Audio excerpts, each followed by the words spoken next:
श्राद्ध के विविध भेदों का वर्णन तथा उनके करने का समय।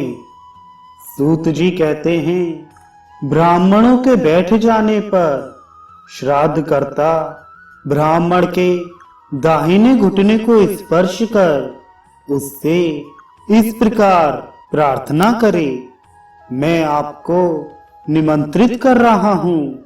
इस प्रकार निमंत्रण देकर अपने पिता के भाई बंधुओं को श्राद्ध नियम बतलाते हुए यूं कहे, मैं अमुक दिन पितृ श्राद्ध करूंगा, अतः उस दिन आप लोगों को निरंतर क्रोध रहे, शौचाचार परायण तथा ब्रह्मचर्य व्रत में स्थित रहना चाहिए।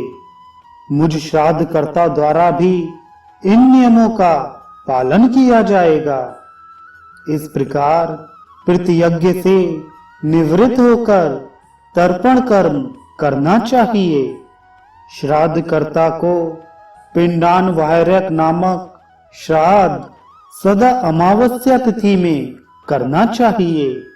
गौशाला में या किसी जलाशय के निकट दक्षिण दिशा की ओर ढालू स्थान को गोबर से लीप कर वहीं भक्ति पूर्वक श्राद्ध कर्म करना चाहिए। श्राद्ध कर्ता पितरों के निमित्त बनी हुई चरु को समसंख्यक 2, 4, 6 मुट्ठियों द्वारा मैं पितरों को चरु प्रदान कर रहा हूं, यूं कहकर पितरों को चरु प्रदान करे और शेष सबको अपनी दाहिनी ओर रख ले। तत्पश्चात अग्नि में घी की धारा छोड़कर चरु को 3 भागों में विभक्त करके आगे की ओर रखे। उन भागों को भी 4 अंगुल के विस्तार का लंबा बना देना चाहिए। पुनः 3 दर्वी अर्थात करछुलें, जिनसे हवनीय पदार्थ अग्नि में छोड़े जाते हैं, रखनी चाहिए, जो खैर या चांदी मिश्रित अन्य धातु की बनी हो, जिनका परिमाण मुट्ठी बंधे हुए हाथ के बराबर हो, जो अत्यंत चिकनी, उत्तम एवं हथेली की सी बनी हुई सुडौल हो।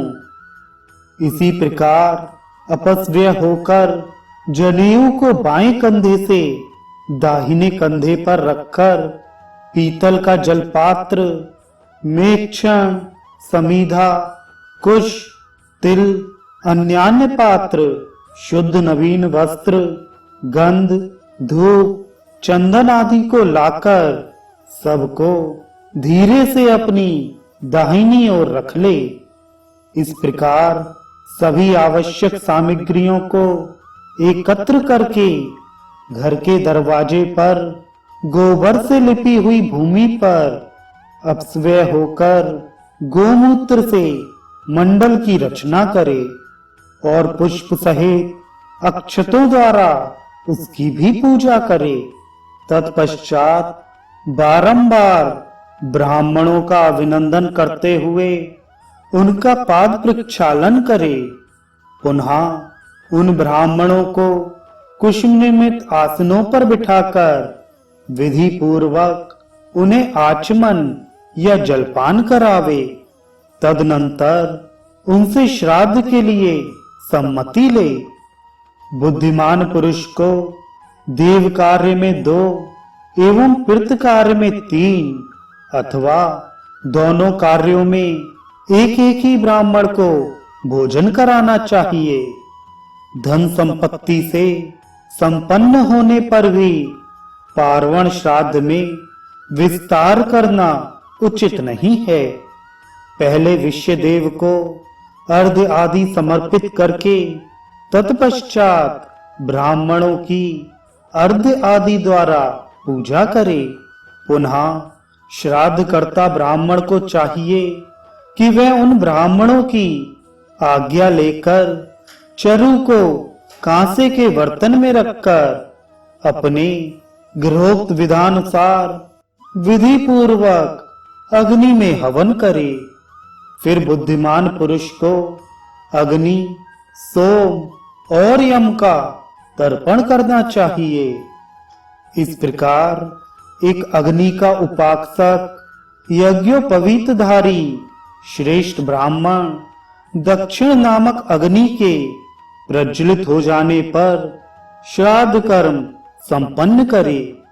तदनंतर पर्युक्षण आदि से निवृत्त होकर उपयुक्त सारी विधियों को समझ ले और अपस्व्य होकर सारा कार्य संपन्न करे। फिर उस बचे हुए हवि से 6 पिंड बनाकर उन पर बाएं हाथ से अपने जल पात्र द्वारा तिल सहित जल गिराए और ईर्ष्या द्वेष रहित होकर हाथ में कुश लेकर बायां घुटना मोड़कर प्रयत्न पूर्वक वेदी पर रेखा बनाए एवं रेखाओं पर कुश बिछाए तथा दक्षिण दिशा की ओर मुख करके पिंड रखने के लिए बिछाए गए कुशों पर जल सींचने का संस्कार करे। फिर हाथ में करछुल लेकर तथा क्रमशः एक एक पिंड उठाकर पितरों के गोत्र एवं नामों का उच्चारण करके उन सभी बिछाए गए कुशों पर एक एक करके रख दे और लेप भागी पितरों की तृप्ति के लिए उन कुशों के मूल भाग में अपने उस हाथ को पहुंच दे। तत्पश्चात पुनः पूर्ववत उन पिंडों पर प्रत्यवनेजन जल छोड़े। तदुपरांत गंध, धूप आदि पूजन सामग्रियों द्वारा उन 6 पुत्रों का पूजन करके उन्हें नमस्कार करे और फिर यथोक्त वेद मंत्रों द्वारा उनका आवाहन करे। एकाग्रिक ब्राह्मण के लिए एक ही निर्वाप और एक ही करछुल का विधान है।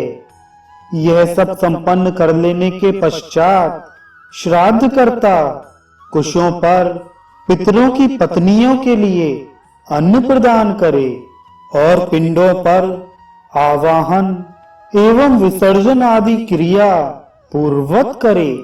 तत्पश्चात श्राद्ध कर्ता उन सभी पिंडों में से थोड़ा थोड़ा अंश लेकर उन्हें सर्वप्रथम प्रयत्न पूर्वक उन निमंत्रित ब्राह्मणों को खिलाए। चूंकि पिंडान से निकाले गए अंश को अमावस्या के दिन ब्राह्मण लोग खाते हैं, इसलिए इस श्राद्ध को अनवार्याक कहा जाता है। श्राद्ध कर्ता पहले पवित्रक सहित तिल और जल को उस ब्राह्मण के हाथ में देकर तत्पश्चात पिंडांश को समर्पित करे और यह हमारे पितरों के लिए सौदा हो, यूं कहते हुए भोजन कराए। उस ब्राह्मण को चाहिए कि वह क्रोध का परित्याग करके भगवान नारायण का स्मरण करते हुए यह बहुत मीठा है, यह परम पवित्र है, यूं कहते हुए भोजन करे। उन ब्राह्मणों को तृप्त जानकर तत्पश्चात सभी वर्णों के लिए विक्रा की क्रिया करनी चाहिए। उस समय जल सहित अन्न लेकर पृथ्वी पर जल गिरा दें।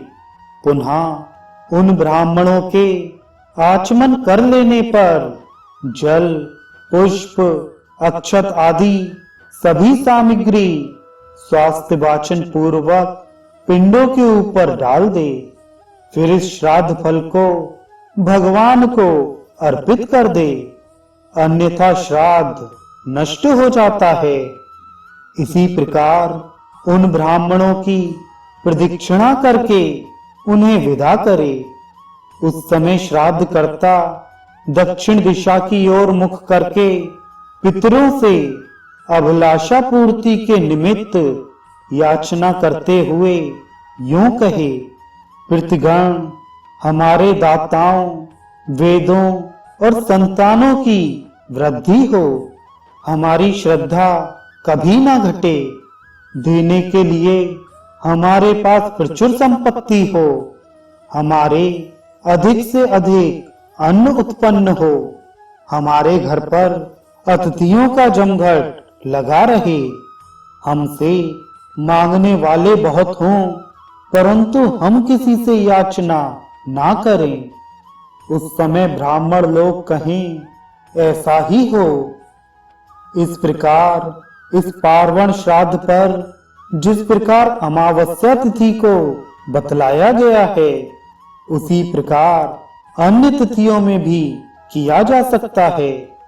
श्राद्ध समाप्ति के पश्चात उन पिंडों को गौ, बकरी या ब्राह्मण को दे दे, अथवा अग्नि या जल में भी डाल दे, अथवा ब्राह्मणों के सामने ही पंछियों के लिए छींट दे।